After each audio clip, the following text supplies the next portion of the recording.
on the Queen's death. The funeral has brought waves of grief and sympathy from around the globe, as when you think of the United Kingdom, it's impossible not to conjure up an image of Her Majesty since ascending to the throne in 1952. Now the Queen's death, after 70 years of supremacy, has prompted some Yemenis to remember a part of history not even evoked.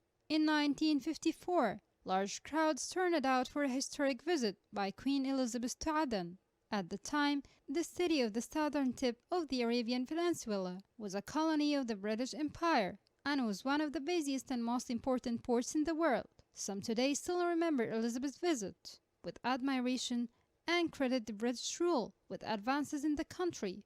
Large numbers of families met the royals wherever they went. A ceremony was held for the Queen to award the King Thud to the local leader to receive it on a chair in what was explained as a refusal to bow before the Queen because of his Muslim faith. The royals also watched a military parade featuring British and local Yemeni forces. Some in Aden recalled the visit and the British rule as bringing order and development to Yemen. They said that much of the beginnings of infrastructure and basic services, including health and education, date to the colonial time. But not long after the visit, an uprising emerged, fueled by pan-Arab nationalism and backed by the Egyptian President Gamal Abdel Nasser, that forced the colonial powers to leave. After years of fighting, the British were finally forced to withdraw.